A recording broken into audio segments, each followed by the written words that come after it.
कोई भी भूखा आपके द्वार पर आ जाता है, उसको भोजन अवश्य कराइए, जैसा आपके घर पर उपलब्ध है अवश्य कराइए। और फिर उससे भी लाभ होता है। फिर बताया है कि विशेष लाभ होता है साधु संत भक्त जो भक्ति कर रहे होते हैं उनसे ज्यादा लाभ होता है।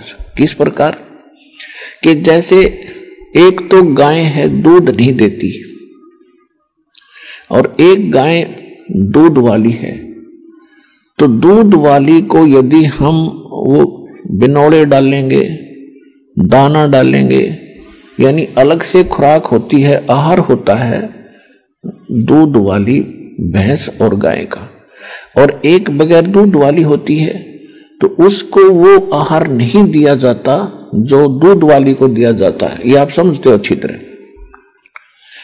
तो कहने का भाव ये है कि उसका जो आहार है वो भी देना है, क्योंकि वो भी आपकी आवश्यकता है जो दूध नहीं देती है। लेकिन जो उसको आहार डालोगे, बिनौले डालोगे या कोई और खल डालोगे दूध वाली को, उससे लाभ ज्यादा होगा, वो लाभ नहीं देगी, वो आपका आने वाले समय में फलेगी। तो इस प्रकार एक आम जनसाधारण को भोजन कराने का, जैसे पहले क्या करते थे कि भी किसी का लड़का हो गया, लड़का उनकी खुशी मनाई, 10 गांव को इकट्ठा कर लिया, एक एक घर से एक एक व्यक्ति बुलाया करते थे।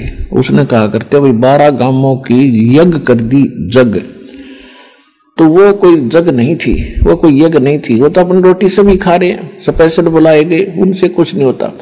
तो साधु संत भक्त को आहार कराया जाता है, वो कई गुना फलता है।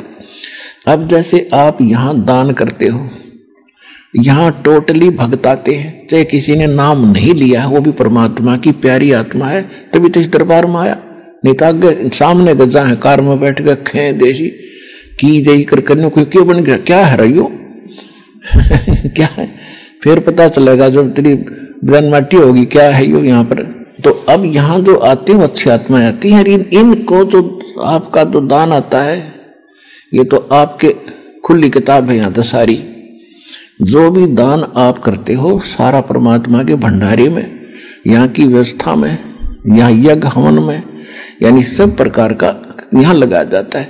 तो ये भक्तों को खिलाया हुआ, भक्तों को दी हुई सुविधा ये कई गुना फलती है। तो कई भक्त पहले के भ्रमित होते हैं कि जी मैं तो घर में पाठ कराऊंगा, क्योंकि उनको वह परंपरा का पता है घर में पाठ कराने से वो ने सोचा घना लाभ होगा। नहीं, घना लाभ तो यहां होगा, वहां तो 4 आदमी खाएंगे, 10-20 हरिया देख कितने पुण्यात्मा। और फिर पाप आप कहीं कर दियो, चाहे जंगल में छुप के कराइयो, पाप आपके मस्तक में लिखा जाएगा, और धर्म ने कितना कर लो आपके मस्तिष्क में लिखा जाएगा, उसका फल मिलेगा। तो यहां किया हुआ फल यूं ज्यादा लाभदायक है, इसलिए आप फल रहे हो फटाफट।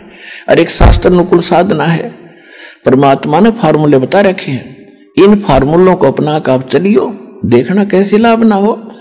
और फिर जैसे आप शुरू में आते हो, आपके पास कोई पुण्य नहीं है, पुण्य खत्म हुए तो भी तो आप दुखी हुए, तो पहले परमात्मा की शक्ति सतलोक से आती है, दास के चलता फिरता एक पावर हाउस है भगवान का, और वो फिर आपको आशीर्वाद से चार्ज किया जाता है। फिर आपको विधि बताई जाती है कि अब आप स्वयं अपने पैरों पर खड़े हो, ये साधना करो, कमाई करो, ये तुम्हारा संग्रहित होगा। और जो हम आशीर्वाद देते हैं वो तो आपके कष्ट को हल्का कर देता है और आपको विश्वास बनता है कि हाँ भगवान है।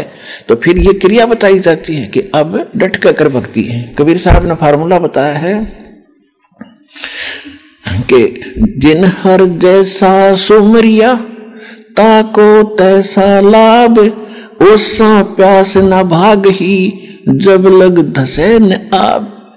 कि आप जैसे पहले हम मंगलवार का व्रत रखते थे, 5:15 का प्रसाद बांट दिया, बूंदी लेकर गुलदाना, और वो धर्म हो गया, खाक धर्म हुआ। ये कहते हैं ये तो तुम ओस चाट रहे थे, प्यासे होकर के ओस चाट रहे थे, ओस चाटने से प्यास नहीं बुझेगी, प्यास बुझेगी गट गट गिलास पीवे 2-3, जब पेट भरे तो यहां वो गिलास पे आए जाते हैं आपको गट्टा गटे, और पहले आप ओस चाट्या करते थे।